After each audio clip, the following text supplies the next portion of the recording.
podcast for those who suffer, which is everyone. It's a space where we can speak honestly about what it feels like to be in desolate places without losing hope.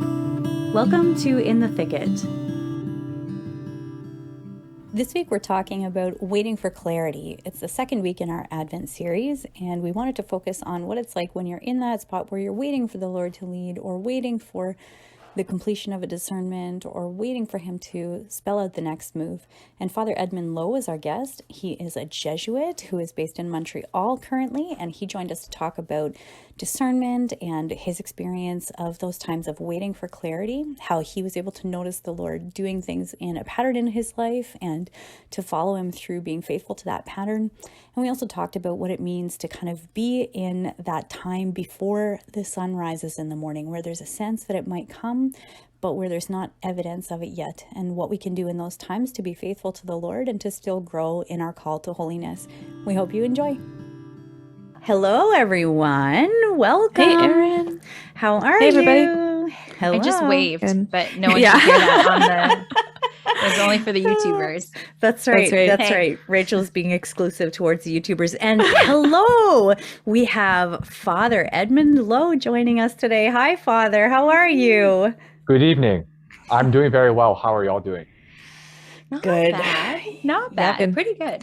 I'm tired today. I'm tired, but I'm good.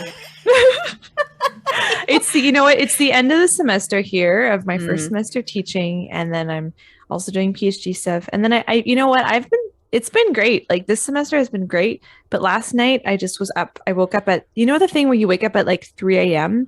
and then you're up for 2 or 3 hours, and it's just like, well, that's You're what just it is. awake. I just had a night like that last night, which has been the first time in a long time. So today it was a little bit more floaty, Yeah. floaty feeling. I was But gonna it's say, good. 'cause It's good. That used to happen a lot with you, eh? Like, you had a good streak there where you were. I did. That was a little period of my life where I was not having great sleeps, but it's been good for a while. Just tonight was a little throwback Thursday. So That's awesome. yeah, That's but awesome. how are you, Rachel? I'm okay. So I'm, people know who've been listening for maybe a couple episodes. I'm in Texas, and it's kind of been wild. Like, I had my first American Thanksgiving, which was awesome. Oh, yeah. Yeah. So it's like, it was so weird because it was 2 Thanksgivings that I had this year. And then being here, it was because Thanksgiving in Canada is on Monday. Right. Right. And so then you're used to celebrating like Sunday and Monday, and then you go back to work on Tuesday. But here it was just like a Thursday. And so I was like, it's just Thursday, and we're having like turkey and pie. And it felt Right. so cool, but also very odd to me. So Yeah. I loved it though. It was good. Yeah. That is That's good. Yeah. Yeah. Yeah. I am currently finger knitting wreaths for my sister to sell at markets. And so my 2 like pincher fingers have like yarn burn. Like, Oh, boy. I have it on my fingers Oh, now. look at So you. we'll put a picture of one of the yarns on the YouTube thing, but It's like a long snake. yeah, so like finger knitting the yarn, you do like a whole massive thing like that, and then you take it and wrap it around the wire frame, and it looks super pretty, but definitely it's like pulling the loops over each other. And so Right. I have calluses Wow. on one hand from playing guitar, and then calluses on the other hand from knitting? finger knitting. Like, Just like hardy I'm such a hands. hippie. I know. I can't even. Anyway, so that's what. How has your good. week been, Father? How has your week been so far? My week has been good. I tend to overwork myself, and I had finally had an off day in a long time on Sunday, so I slept in on Sunday, and Nice. afterwards, this week has been good. Has been busy, but not super duper busy. That's nice. Yeah. Those are Which your is- levels, Father. Busy, super duper busy. Like, busy is the lowest. That's right. Yeah, Right. yeah. But that's good though, honestly, because I don't know if you guys find this, but I feel like I go into every Advent and Lent with the same intention of like slowing down, praying more, like listening to the Lord. And then I get halfway through the season, I'm like, what the heck? Like, why is there more on plain plate now than there is usually? So this is a good chance to ask, what for you guys is like, what does your Advent Christmas kind of usually look like? Do you have any like traditions with your family, or what do you usually do? Mm. Okay, I have to admit, I feel this is not a family thing. This is just a me thing, but I really do love Christmas carols. Like I know it's not Christmas yet. It's Advent, and that's really important, Mhm. but I genuinely love listening to them. And I have a habit of after basically November 1st, not even Advent. It's not even anywhere near Advent. I'm like, it's just happening. And I have like a succession of carols. So first I start with Christmas songs from like that have nothing to do with anything religious. They're just peppy songs. And we're Okay. talking Destiny's Child. We're talking Family Force 5. I don't know if anyone knows that, but if you know that reference, it's a great Christmas album. And anyways, all these things. And then when it gets to Advent, then I start giving myself permission to listen to like hymns, or like more real Christmas related. But man, it does we are going to get prepare hate me. mail from the liturgists who are I listening know. to that. I know. I'm sorry. It honestly helps me prepare my heart for Christmas. It makes me excited. So I'll Yeah. do. That's Don't right. hate me. Yeah, no, that's good. That's beautiful. I love it. Yeah. I love it. What about you, Erin? What's your traditions? Well, okay, so for Advent, usually I would say I usually try and aim for reading something, like having some good reading, and I totally forget the name of the book. I'll have to look it up, but there was one that the Poco podcast friars mentioned, The Advent of the Heart. I think that's the book. And I tried to read it last year, and I was like, for some reason, my brain was like, nope, not the time to read it. Like, when you read a spiritual book and you're like, it's just like the first time I tried to read The Diary of St. Faustina, I was like, nope, Oh, yeah. not the time. Or like St. John of the Cross. Oh, wait, Father Edmund has it. He's bringing a No book. way. He's know. bringing it over. Do you think it's the one you think it is, though? Advent of Or the is Heart? it like... I think because Father Edmund, it's one. Yes, Alfred Delp. yeah. Yes. So this is a priest. He was in a concentration camp, right? Oh, Father Edmund is endorsing it. Yes. Nice. Yeah. So amazing. We will put it in the show notes. I also feel totally showed up right now because I'm like talking about Destiny's Child, and you got this like epic, super awesome holy book that you're trying to read.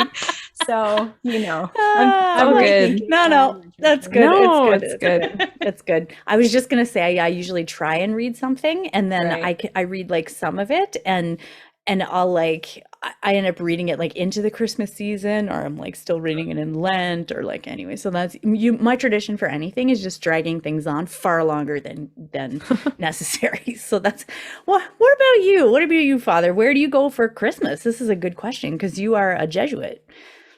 Indeed, yeah. So Christmas, I'm based in Montreal, and I'm not really going anywhere for Christmas. I'm sticking around, and yeah. So I usually spend Christmas with my Jesuit community, and like y'all were talking about like Advent, Christmas customs, traditions. I suppose personally, I do have one. It's kind of similar to Rachel, but without Destiny's Child. Okay, that's fair. That's fair, Father. I'll give you that. I cannot be as cool. There can only be one. But I do have a song list, that's like Advent / Christmas, because some of them overlap, and if I listen to it at Christmas, it prepares my heart for it. So I would say my favorite on that list right now is Franz Bibel's Ave Maria. So if you know it, look it up. It's it's deeply moving.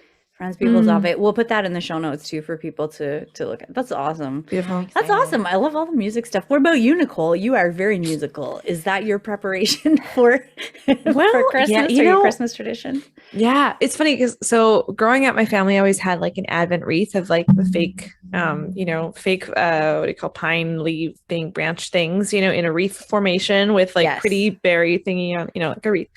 And the Advent candles. And so we would like, when I was a kid, it was almost every night we'd have a little family prayer time. And so during Advent, we'd light whatever candles, which I have like a fear of fire. So I don't love the whole candle thing, like I'm fine if I'm the one lighting it and putting it up, but if someone else is doing it, I'm freaked out. Anyways, that's a side note. That's awesome. But we would light the candles and then sing Advent songs. And I think my parents still have like a little like booklet that they've put together of lyrics for different Advent hymns. And so we'd sing those together and everyone's harmonizing. And so that's like, I don't know, I think a beautiful part of Advent. But since I've been living not with my family for the last several years, I don't have like my own Advent traditions. So Mm. that's still like a thing to figure out, and but I have right now, I've been given 2 booklets of Advent devotionals just kind of by fluke. One by the University Catholic community here in Nashville. They mailed me one. And so I have yet to kind of delve into that, but it's just like different reflections by students. And then the university I work at also put out an Advent kind of devotional book of reflections written by faculty. So I'm like, okay, I've got lots of resources, but I need to get me like an Advent wreath with the candles, or and make one, or make one exactly, Yeah. So Sweet. But I love the Advent hymns. That's awesome. I love the Angel Gabriel. I love that. Oh yeah, it's so beautiful. So good. It is. Yeah. There's so many good ones. Just on a last note of hymns, I'd just like to say that I'm not sure exactly how we left this out, but a couple of weeks ago was Christ the King feast, right? So our episode when we were talking about Christ the King, somehow we did not mention the King of Glory comes, the people rejoice, and the Stephen, what's his name? The dance, Stephen Colbert. Yes. That's right. I don't know this. Are you serious? Hey guys, I was homeschooled. This is my goodness. Okay, listen. We'll put that in the show notes too. It's Nicole mainly. It's gonna be a long show notes. I'll try and find a video of it and also put it in the show notes for sure, because it's Stephen Colbert. I think he was teaching CCD classes in the States, and it was like his classroom that they CCD. So like catechism class. Oh, okay, cool. And he so he was dancing, like he did like a liturgical dance to King of, and it is just brilliant. It is something. It's Sounds embedded in my memory forever and ever. So anyways, all right, I'll take a look. All right. Okay, good. Okay, so anyways, let's turn it back to you, Father, because we haven't really given you the chance to introduce yourself a little bit. So do you want to share a little bit about who you are? Who are you? Who are you? Sure. So my name is Father Edmund Lo. I am a Jesuit priest. I was born and raised in Hong Kong, essentially, 13 years. And then our family moved to Canada, and we called Vancouver home. So Vancouver, British Columbia, Canada. So I'm from the real West. That's right. Beautiful BC. Yeah, Nice. So that's one of the reasons why I love mountains. Yeah. I've never been, Father. I need to. I know I've never been out west. I've never been out west. Okay, well, we'll go on a road On trip the list. sometime. Yeah. I've been, awesome. I was there in BC once when I was 7 years old. And I remember when we drove into the mountains, like tearing up, like weeping because they were so beautiful, right? Because I grew up on the prairie. So that's great. Right. Yeah, totally. That's interesting because when I was teaching in the prairies in Saskatchewan, I remember one of my students coming back from the summer. He said, "Oh, hey, I went to your home province. I saw the mountains." And I said, "Oh, great. So what did you think of it?" And then he said, "Well, they're in the way." Yeah. Yes. Oh, that's hilarious. Because the sky, you can't see the sky. Yes. I don't know. That's Okay. so funny. If I live in any places that are really hilly or really like, I don't know, downtown Toronto or any with mountains, I do feel like that. I'm like, it's in the way of the sky. Could you please move? It's in the way of the sky. It's like you only get little snippets of sky, Yeah. Anyway. That's interesting. I feel like there's a whole spiritual thing in there because Jesus and prayer on the mountaintop so that they weren't in the way of the sky anymore. Anyways, it's another episode, but okay, sorry, Father. It's also interesting too. Yeah. That, like we have the Sermon on the Mount, like they kind of elevated, but the equivalent in the Gospel of Luke is Sermon on the Plains. Oh, right. So That's indeed, interesting. that might just be another episode for you guys. Yeah, that's There we right. go. Exactly. There we go. Yeah. So, Father, what for you was like, because it's always fascinating, I find, when people are kind of discerning, religious life, like what's a little bit about like what that looked like for you when you were discerning religious life and why the Jesuits, and because this feeds right into the kind of the question of this episode, which is about clarity, when we're waiting for clarity from the Lord about the million different things that we need clarity on. So discernment, Jesuits. I suppose I was once young, like you all, and the idea of being a priest, being a Jesuit, it wasn't the first thing that came to mind. I would say it was it was from Warrior Youth Day 2002. That was when I was like young. I was 20. Was I 20 at that time? Something like that. But anyway, I came out of it not having like great epiphanies. Oh, wow, you know, my heart totally on fire. I just thought, I want to go to Mass more.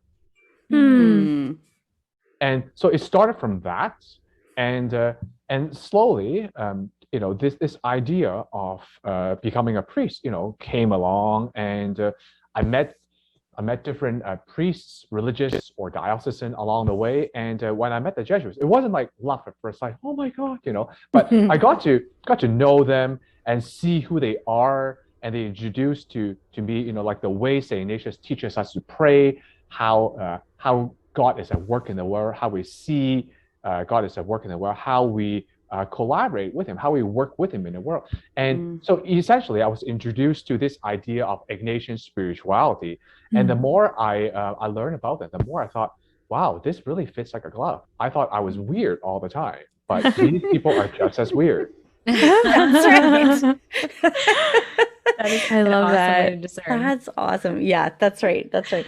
I mean, and it's interesting too with the like, for those who know a little bit about Ignatian spirituality, like there's a huge wealth there in terms of discernment, like discernment of spirits, and how to tell like how the Holy Spirit is acting in the heart, and what God is saying and what God is doing, and you know, all of these kind of things.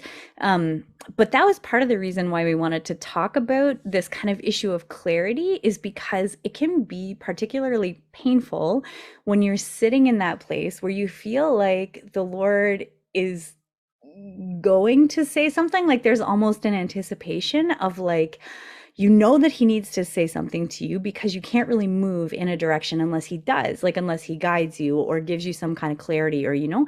And it can be such a hard place to be in, to have patience in that place, and yeah, and to know kind of what to do in that place, and how to deal with that pain, or how to prepare our hearts, I guess, to listen in a patient and kind of constant and receptive way.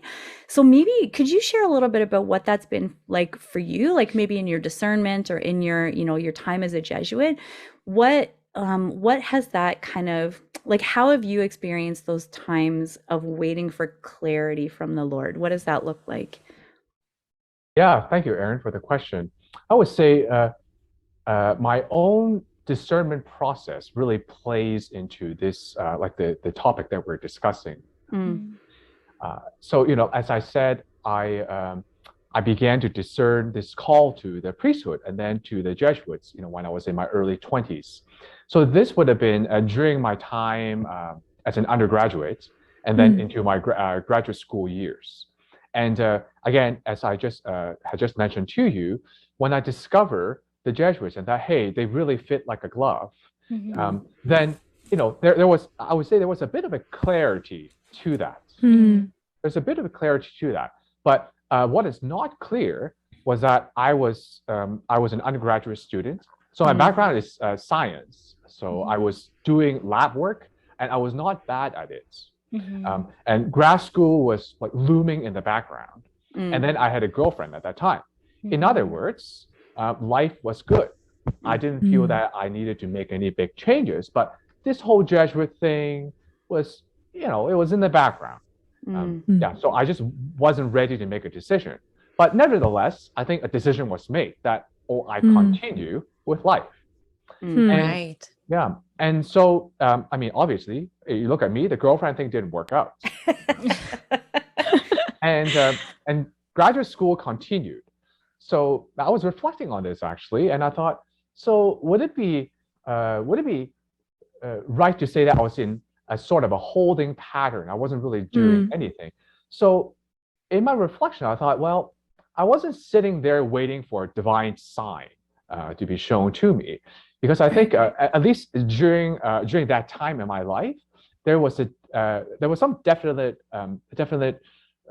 deadline there. There's a timeline, because I had a master's to finish. Right.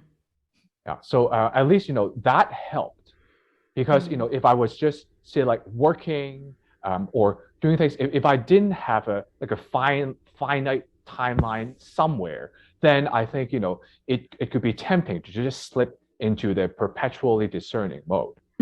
Yeah. Right.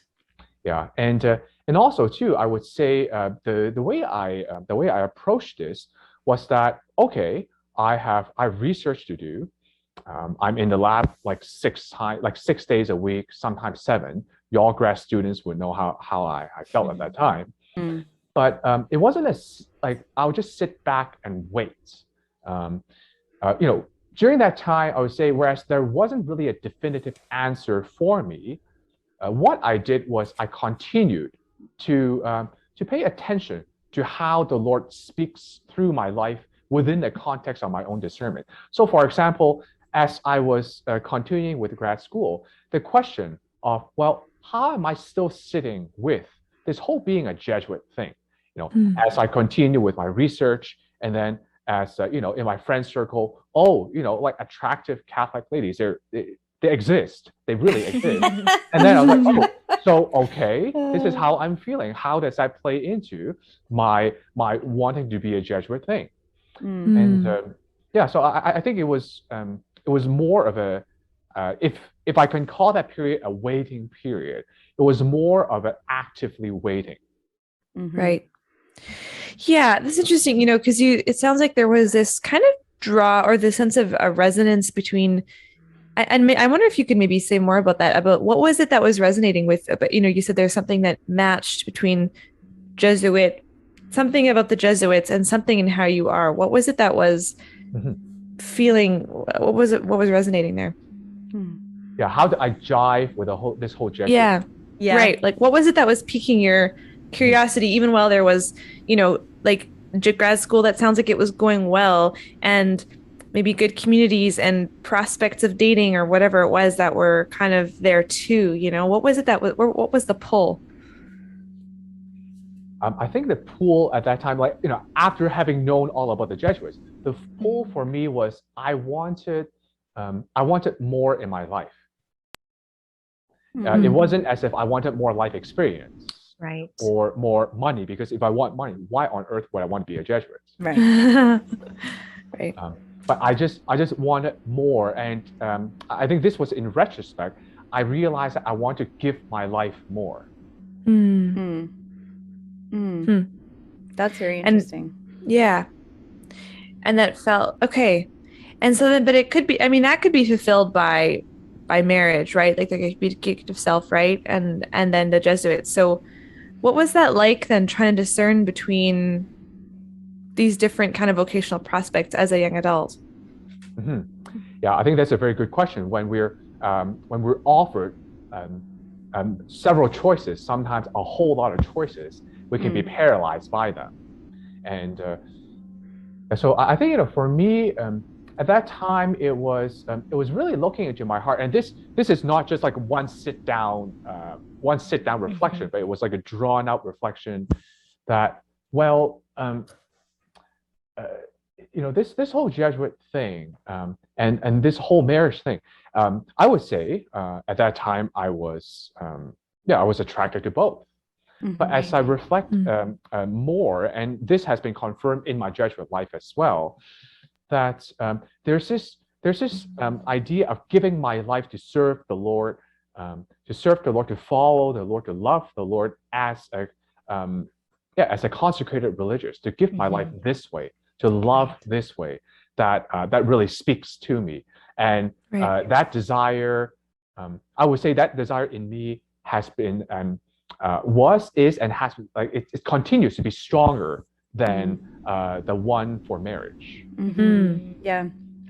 I wonder, because when you speak about that, about the desire to kind of give yourself in love for the Lord, like as a consecrated religious, like my heart, it just kind of explodes with that, because I feel like in my own vocational discernment, there was so much, but it's interesting because it totally aligns with what we're talking about, because I remember at one point while I was discerning that I was feeling that, like, Lord, I feel like you are calling me to belong to you alone, like, and I want to give myself, like, it was like he had given me these desires to give myself fully to him, but then I was also in this place where he was not showing me how, and it wasn't like, I was like waiting to hear from him how, like, he was going to fulfill those desires, which was like torturous in in a lot of circumstances, right? And also because I felt like I was like doing things, like not being paralyzed in what I was doing, you know, like I was going on come and see retreats with religious communities or talking to these people, or like I was actively kind of trying to like pray, listen to the Lord, do things that might kind of help him to clarify for me where he was calling me. And it felt like he was shutting every door. And that did not feel like, now I look and I'm grateful for it because it was actually him, you know, like guiding me. But at the time I was like, what the heck? Like, you are very mean. Like, why? Like, why are you torturing me like this? You know? Yeah. So I'm wondering for you, like, in the process of maybe even formation or kind of coming to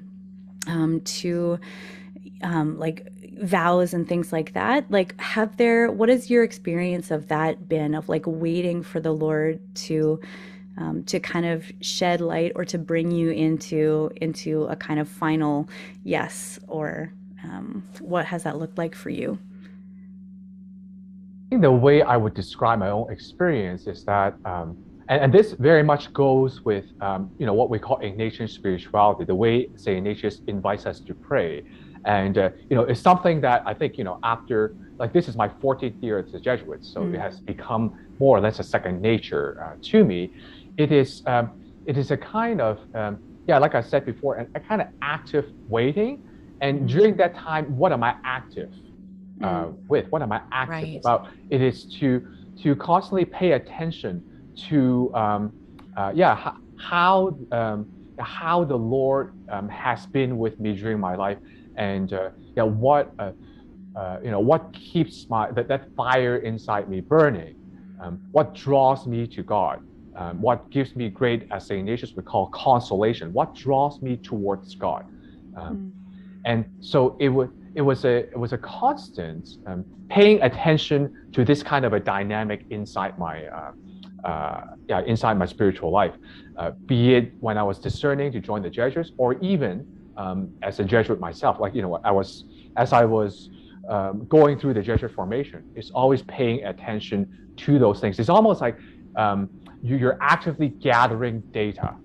But gathering data, not in the sense that, okay, I've gathered this data, and when I put them out on an Excel spreadsheet or like Google Sheets or what have you, then they will automatically make sense. But rather, it is gathering these data and then taking them to prayer.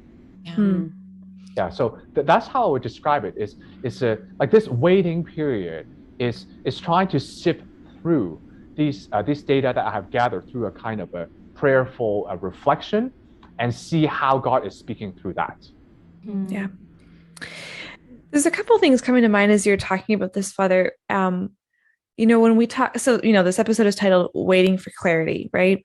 And I think that waiting can sometimes conjure up images of just passivity, right? Of just kind of sitting around and waiting, it's just waiting for orders or something. And I can think about times in my life or ways that I maybe misinterpreted how people talked about God leading, where it did seem like that, where I have to sort of, I'm just here waiting for God to tell me what to do. And in the meantime, I'm just going to do nothing, or, something like that. Which is, and you're being very clear about that. That's not what's entailed. You're describing your own discernment period of a time of, going to grad school, and you were dating for a while, and you were thinking, so there's this just thing of like moving forward with life, and with what gives you life and joy and peace, and what's exciting for you in life, right? So that active part of life, but then also this kind of, like you're saying, this attentiveness to those movements of the Spirit within us. And I don't know, maybe this is a good time to talk about maybe a little bit of that Ignatian spirituality of what does that mean to, like, what does consolation mean? What does desolation, what do these things mean? And I'm sure maybe many of our listeners are familiar with these terms, or maybe not. But I think it's worth maybe diving into what was that like for you as you went through that discernment period? Yeah, Nicole, thank you. Thank you for the question. And I thought, when you said that, sometimes our understanding of waiting can be incomplete or twisted, as I say. It's like waiting for an order. Yes. Like the way I I look at it is that, well, the Lord isn't Uber Eats. We're not waiting for the Lord that way. That's good. That's Dang good. it. I know. Wouldn't that be nice if it was just like, I'm will. gonna sit here and do nothing until you tell me what to do, and then I'll it's have a like, number I'd be- 1 and a number 4. It'll be here in 30 minutes. Yeah. I use that coupon, you know. Right. Yeah, that's great. That's great. Um, So it's Sponsored not by that. this episode is yeah, sponsored the Lord is, if there's one take home thing for you all, is that the Lord isn't Uber Eats. right. That's right. Yep. Mhm. Sorry, guys. It's not Right. how it works. But I thought, you know, as I was reflecting on this image from Scripture came to mind. I'm a priest, so I can't really take myself out of that realm. Biblical image from Psalm 130. Y'all would have heard of this already. Like, my soul waits for the Lord more than watchmen in the morning. Like, you've heard that one before. And so I think this actually paints a very good image for us. My soul waits for the Lord more than watchmen for the morning. So we can then ask ourselves, so how do these watchmen or sentinels in different translations, how do they wait for the morning then? We can imagine, say, you know, someone on watch, they're just dozing off, super sleepy, yawning away, and just like, oh, I can't wait for the morning so that my shift is over, I can go sleep. Or you can have watchmen being very actively on guard, being very actively on guard, paying attention to the surroundings, and here, you know, waiting for the morning. So, you know, I am an avid sky watcher, sky appreciator, I suppose. To those of you, you know, who also belong to that category, what up? So when I can confirm, because Father Edmund, when we had coffee shortly before I moved to Nashville, and I think you showed me several, like, I think we showed each other several like sunrise and sunset pictures, you know, just like the sky watching so funny thing. Yeah. we bonded over that. That's right. That's awesome. Guys are Actually, I'm going to weirdos. interject. Well, I'm Yeah, part of the please. club too, because No. so a friend of mine, and shout out to her, she knows because she listened to our podcast. We did, because during COVID, you couldn't really go anywhere. And we're like, we want to do something. And so we did like sunrise trips. So we did a couple trips to places that we've been to before, but we went there just before the sun, like Niagara Falls, actually, we went there just before the sun rose. And then we took pictures of the sunrise. And it was like, it was the most beautiful thing ever, actually. Maybe I'll share some pictures we can put on our Instagram or something. They're so gorgeous. This is becoming a bit of a tangent, but yeah. I also belong to a WhatsApp group with a few friends, and the name of the group is called Opacarophiles. Apparently, it's a fancy word for those who deeply appreciate sunsets. Okay. Oh, there you go. All right. That's there you cool. go. So the reason why I bring up sunrises and sunsets is because, you know, I think if the watchman is really paying attention, like really waiting for the morning, and, you know, I think for those of us who have anticipated sunrise before, we know that experience. We're watching the sky and it's pitch dark, and then suddenly the colors start to change a little bit and a little bit, and like just watching that changing of the colors, the different colors, indicating different stages of dawn, and you know, like that kind of anticipation. But there's also a great attentiveness to there as well. So I think, you know, that kind of an image really speaks to me in terms of how we're called to be attentive while we're waiting. So I think it's this kind of an active waiting. Right. Yeah. You know, and even to add to that, I'm just sort of riffing off of you here and thinking, you know, when we're attentive to those literally the sunrises and sunsets, we're waiting for something that's beautiful. We're waiting for something that just makes our soul come alive.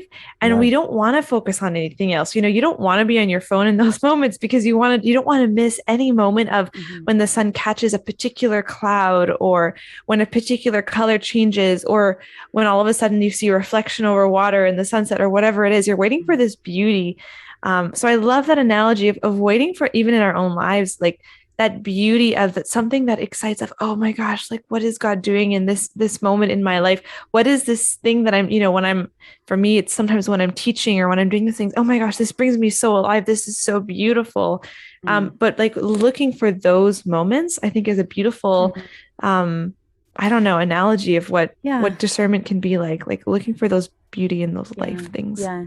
It's interesting because even thinking about that, like there, one of the Office of Readings, I think it was either yesterday or a couple of days ago, was talking about the waiting and how the Lord allows longing because it signifies the good of what is to be obtained. Like it signifies the good of what will come.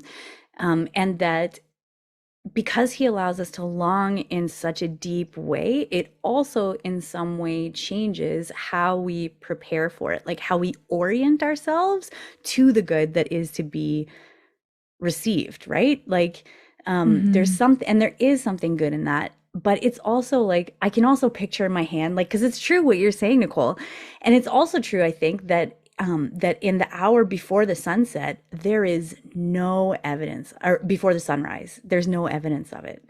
Right. And so it's like, because I even remember that, even again, back thinking all about my discernment right now, but but I remember my spiritual director saying, like, some people remain single for their whole lives. And I was like, I want to punch you in the face. Like, and I didn't, But she didn't. or But she say didn't. it, because my spiritual director is he's still alive. He's not my spiritual director now because I've moved, but he still is a very good and holy man, such a good father. However, I had never desired to punch him in the face so much as when he said that, because it was kind of like, it's like, it feels like a torture to think of the possibility that there is a desire that runs so deep that may not be fulfilled in this life. And I feel like that's sitting in the hour before the sunrise when there is no evidence of it. Like, and waiting for the Lord to speak something into that. Right. Yeah. I just, I had the same thought, Erin, when you were about what you're saying, because, and I think it's about, really at the end of the day, it's about trust. Like there is this sense that I have of the longing. And so for me, Father, like I'm still discerning. I don't have my vocation. And I mean, a lot of people, young adults don't, later and later now, it seems, for whatever reason. But in the waiting and in the kind of getting to know yourself and listening to the Lord and befriending these desires, I think the scariest part is actually when the Lord reveals a desire to your heart and you realize how deeply you long for it. It's actually just becoming friends with that is really scary, because you're like, oh, what if you don't answer this? Like, I don't want to get close to this desire, because what if it's not going to be answered? And the pain of that, I think there is a process around recognizing, like, who is God, and like, does he love me? Like, the question of God's love for us really enters into this whole waiting for clarity when you're faced with a deep, as of yet unanswered desire. And Father, for the Jesuits, like, I don't know if people are familiar with your formation, but it takes a long time before you take your final vows and before you become a priest. And so I'm sure there's like a lot of wrestling with desires in that sense in the formation process, even though you've already discerned, like, okay, I'm here with the Jesuits and I'm discerning with the Jesuits. It's not like you're a Jesuit the next day. You have to go through this long process. So did you ever feel that, Father, like a fear of kind of embracing the desire to be a Jesuit or anything kind of along those lines? And what would you advise for people who may be experiencing that? Yeah, thank you, Rachel, for this question. I suppose with us Jesuits, we become like full-fledged Jesuits after we take vows, after our novitiate, so our first 2 years of Jesuit life. In fact, I'm not on staff at a Jesuit novitiate in Montreal, Canada. And like people don't know what novitiate is. People don't know what novices are. So I just tell them I help to train baby Jesuits. I was a baby Jesuit, So after 2 years, we take vows, and our vows are perpetual right off the bat. Okay. So I didn't know that. And then we're just Jesuits. Right. I suppose like the kind of discern period would be like during the novitiate, and the way I handled it, it was. I think there was a fair bit of rolling with the punches there. That okay, so this, these are the classes that I'm taking. These are these are what's coming up in my prayer, and these are the ways in which I've noticed the Lord, speaking to me in my different experiences. What am I to make of that? But I always, just continue to collect them, as it were, and and then it came a point where we have to decide, oh, okay, you're a second year Jesuit now. Vows, the vows are kind of looming on the horizon like a good sunrise. So we need to make a decision. And at that point, I thought, okay, so after having seen all these, how the Lord has spoken to me as I am living this Jesuit life, as it were, and seeing how He has loved me through the process, and how it also empowered me to love others as well. And then I thought, okay, if this is what a Jesuit life is like, I'm in. Mm-hmm. Yeah, that's beautiful. So again, I think it's for me, it's more of a I would say more like a dynamic, like discerning on the go, Right. Mm-hmm. Yeah. Right. This is actually good because I think we can even come back to that question that Nicole was asking about, like, and that Rachel was asking, like, if there are people who feel like they're in the hour before the sunrise and they're like waiting for God to speak, or even that they've been discerning something and they haven't really felt like they're still gathering data, like you say, like they're still gathering data, but they don't necessarily have a real sense, or they kind of do, but they don't know how God is going to really fulfill that.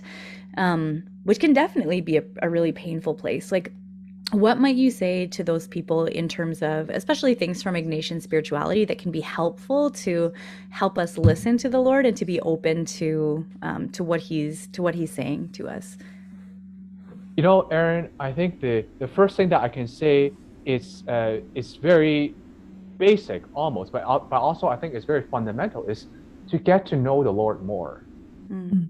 To get to know the Lord more, because like, this is a God who loves us and who loves us unto death. We see that on the cross in Jesus Christ, and to remember that this is the God who loves me and who gives His life for me, and to get to know this God more, so that I don't come into those dark moments in my life where I would start doubting whether this is actually a God who loves me.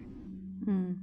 To remind ourselves of that, and to allow ourselves to really, I think, ground ourselves in the language of love, not just in the language of philosophy. This is what God is like. This is what God is like. This is how God will act in my life. But really, God is love, and God has called us to love. I mean, like, that's Saint Teresa of Lisieux, right? Our vocation is to love, and to ground ourselves in that, to avoid being sucked into those darker moments. And secondly, I would say, let's not discern anything on our own, because when we do that, we get into our heads and we will just go in a million directions. That is not to say that we need to share our inner thoughts and yearnings on Instagram or on Twitter or what have you. Right. Please, God, no. I talk to someone who is more experienced in it. I would understand well this kind of a spiritual journey and the ways of God. And if you can, find a spiritual director to journey with you, just so that there's like a set of eyes that are a little bit more objective in seeing what you're going through, and really accompanying you through it. Yeah. I feel like it's awesome. So good to emphasize for those who might be listening, who, if you don't have a spiritual director, just how good it is to have someone who can walk with you like that, like the real gift that it is.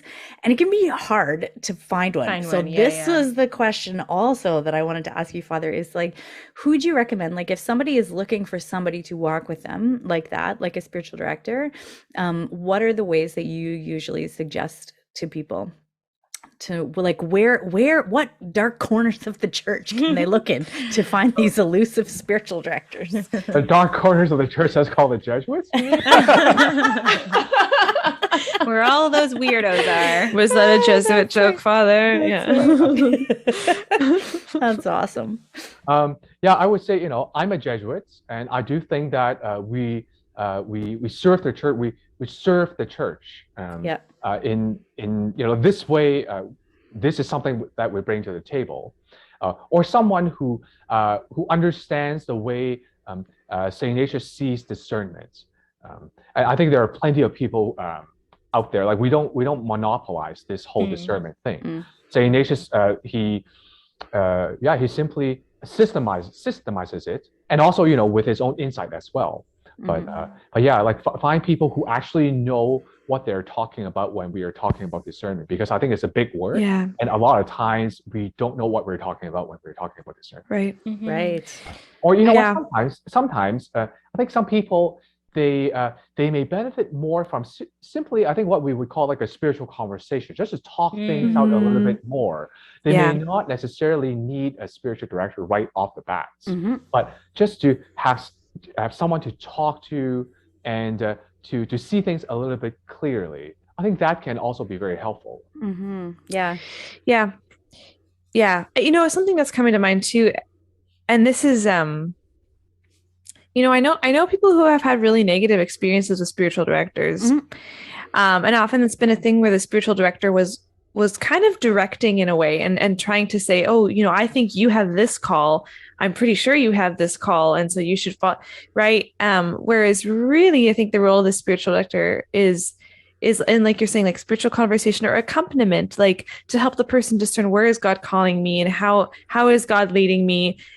Which is something that only, I think, like a spiritual director can help you recognize where God is leading you, but their job is not to tell you where God is leading you, right? So I think that's also something, if, I think, and I had a fear for a long time of having a spiritual director, because I was really afraid that a spiritual director would tell me where to go. And I knew that what I needed was somebody who could help me learn to listen to the voice of God in my life more, not just to tell me what to do.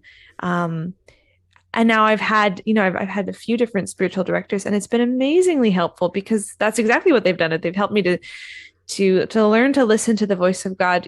One of the most common things that I've received in spiritual direction is when I said, oh, I'm trying to figure this out, and this is tricky. And the spiritual director will say, well, what is the Lord said when you've brought that to prayer?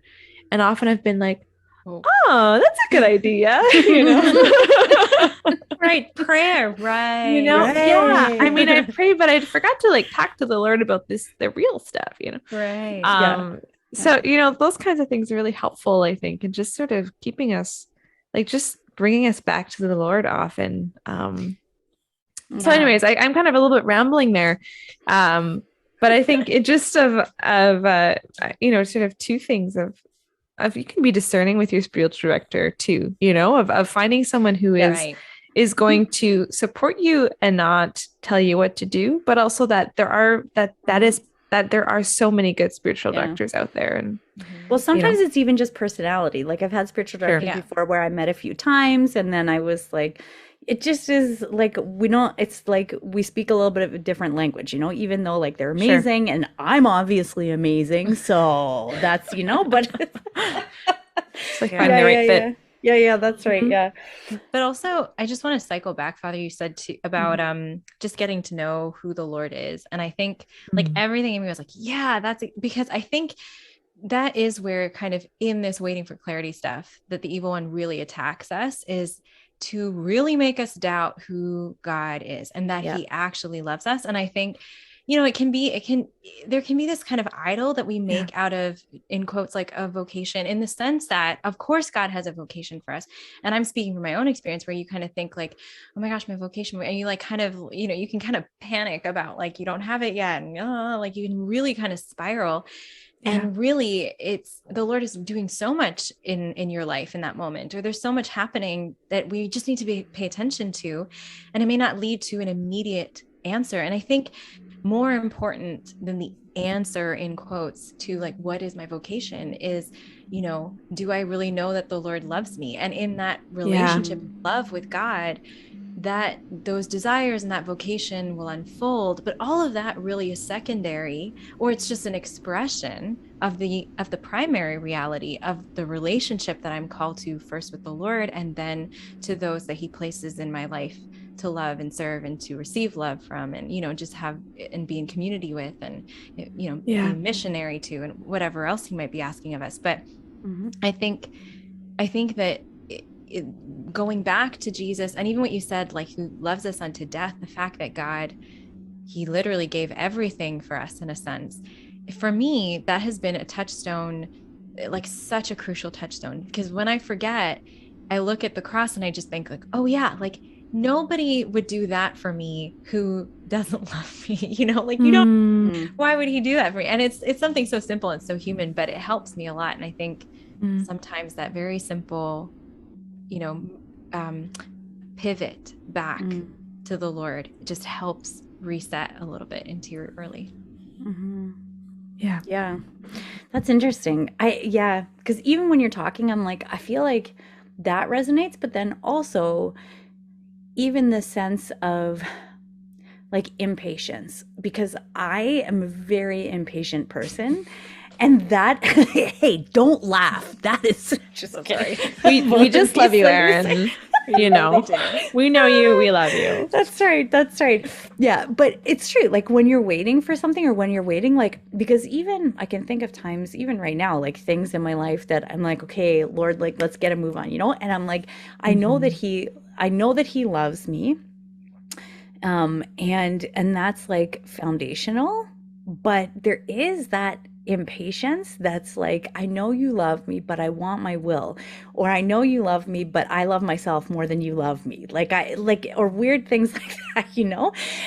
I think all of those kind of things can play out, that are definitely manifestations or different ways of us really not trusting the Lord's love for us, which is also trusting the Lord's plan for us, because it is an expression of his love for us, like whatever the plan is. So I definitely wanted to ask you that, Father. What kind of advice would you have for people in the area of like patience and growing in that trust? So, Erin, you're asking me that we should pray for patience, and I want patience right now. That's right. Exactly. Like, who was it? St. Augustine, who was like, Lord, give me chastity, but not yet. Yeah. But it's give me like patience the opposite. right now. Give me patience. It's like the opposite. Right Yeah. now. Exactly. Yeah, thank you. I think that's a very good question. And what I would say to that, I think when you were talking about this, like you were circling around the word trust, and I think that's exactly the word, is trust, or the lack of trust that we may have for the Lord. And the way I spin this question is, when we are discerning, when we're looking for clarity, as it were, I think a lot of times we may get sucked into the temptation of seeking this 100% certainty and clarity.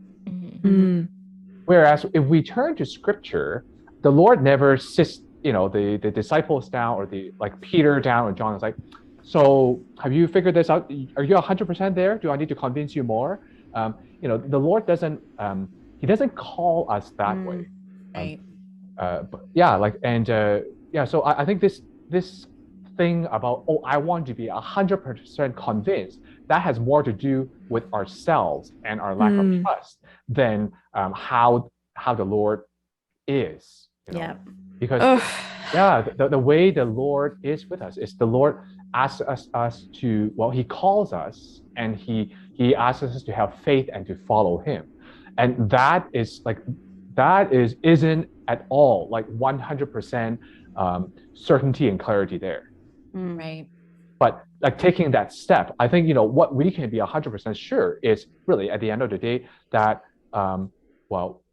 God's love is there for us. And if I do follow him, then I can be 100% sure that, I will, my heart will love in a way that, I will really grow into what the Lord desires me to be. Yeah. In that vein, Father, I have maybe another question that is not in the line of your vocation to the Jesuits or even the priesthood at all. But there's a lot of young adults I know who are discerning marriage, or just praying for a spouse, or just not feeling called to religious life, not the priesthood, living the single life, not necessarily, just waiting for clarity or whatever. What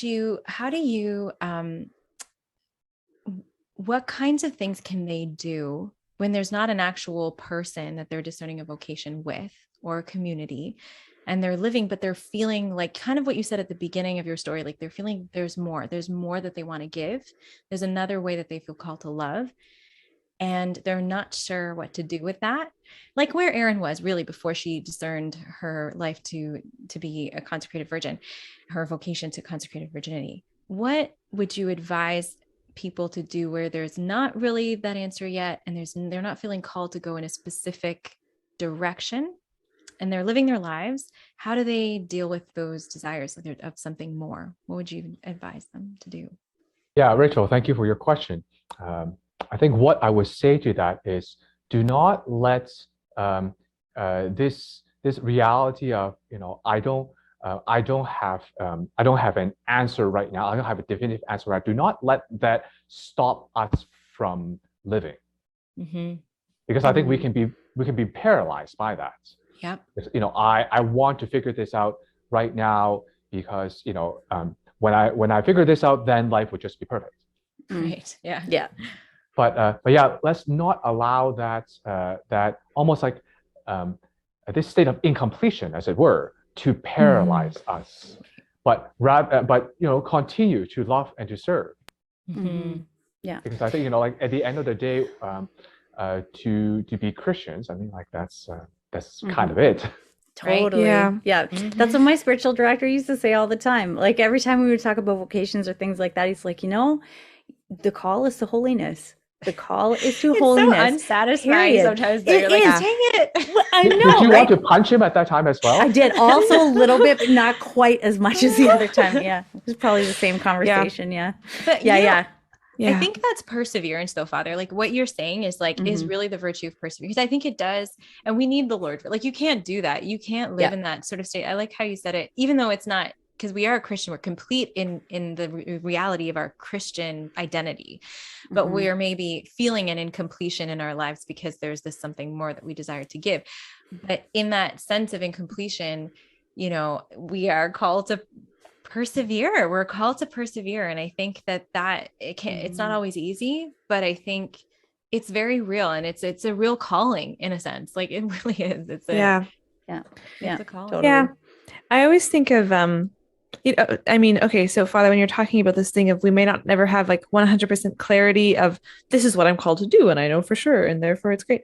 But it's more of just trusting the Lord with the data that we have and continuing forward. I hate that. I think that's the worst. I really want clarity. I want everything to be 100% sure, but I know that what you're saying is true. Right.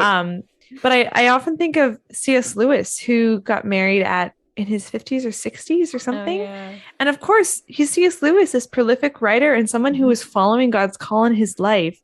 And that question of vocation wasn't settled until like his later life. And then that was beautiful, and so we never know. The timing of God is very interesting, and it's, but I don't know. I found that comforting of just thinking, okay, like, just because, the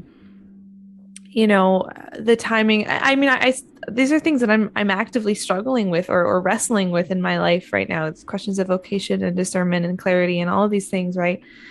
But just to remain focused on the Lord and trust in his timing and trust in his leading, that it's good, is like, that is at the bottom of a lot of it, which is hard. I want that clarity, and just to give that all up is difficult. And yet that is the kind of, I don't know, the paradox of discernment is that it's to lean not on our own understanding, Yeah. Man, so funny. I'll share a little quip and then we'll have to move into God winks. I feel like we could talk about this forever though. But I'm thinking of this one priest. I don't know if you ever met him, Father Edmund. His name is Father Steve Ransom. He was in Toronto for a little while. He stayed where I used to work at the Newman Center. He stayed there for a summer while he was studying, I think at Regis, possibly, or might have been St. Mike's. Anyways, he's from Trinidad, but he is one of these, he is a very, very holy man, and funny, like totally funny, such a joy, good sense of humor, And I remember him talking about, you know, his discernment and his ordination. He's like, you know, and then I got to ordination day, and, you know, I was pretty, you know, certain, you know, but then I found myself on the floor in the cathedral in front of all of these people laying on the floor while they're singing the Litany of the Saints. And I was like, oh, well, I guess this is it. It's happening. And then he was like, you know, yeah. But it was actually him. It was actually his question. He says that he remembers thinking like, will I get to the end of my life and regret, you know, having done this? Because there really is never 100% in anything, right? Like you don't know that for marriage. You don't know that for any vocation. You don't know that for a profession you go into, the children you have, like there's so much that's out of our control. We never know anything 100%. So it's always like you say, you know, like we move the best that we are able to with what God has shown us, and then work on our trust more and more every day. I think that's a good aim. If we could all be more trusting, you know, a year from today, that's our like podcast goal for everybody. We'll force ourselves to be more trusting. We will have patience now, and we will have trust no matter what. That's and right. It's all going to happen exactly on our schedule. That's right. Exactly. Yeah. That's what we've learned from this episode. No. What we learned from this episode is that God is not Uber Eats. That's what we learned. That's right. That's the takeaway. That's right. That's right. That's the takeaway. Right. That's the takeaway. Awesome. And oh yeah, go ahead. Oh, Sorry, I was just going to Rach. say, I mean, that's all awesome. But I was just going to say, I do really, you know, Sister Miriam, we had her on, Sister Miriam Heidland-Father on our first episode of the Advent series. And we were talking about waiting for healing. And she just talked about like the gentleness of God and the kindness of God. And I think that when you're in these periods of like, what is happening, that, you know, God does want us to encounter his love and his gentleness and his kindness. And I'm, you know, I'm not terribly strong in my Ignatian discernment sort of knowledge, but I do know that, you know, he talks about expecting consolation or expecting desolation to end, not expecting it to go on forever. And there's a healthy way in which we are called to orient ourselves towards the love and the goodness of God to be shown to us, you know, and to ask for that. So, you know, just to say that, throw that out there. That's beautiful. I love it. Well, listen, we'll turn it over to you, Father, because you, I think you said that you have a God wink that you'd like to share with us. Indeed. So I think this is a God wink. If not, we'll just edit that out. That's perfect. So this actually has to do with my discernment process. So at the beginning, I told you that what got me to go to church more was, you know, after Word Youth Day, I just felt, oh, I want to go to church more. So I did. You know, I was born and raised in Hong Kong, so, you know, I don't think it would be out of line to say that many Asian men, young men and men like video games. Mm-hmm. So I also belonged in past tense to that category.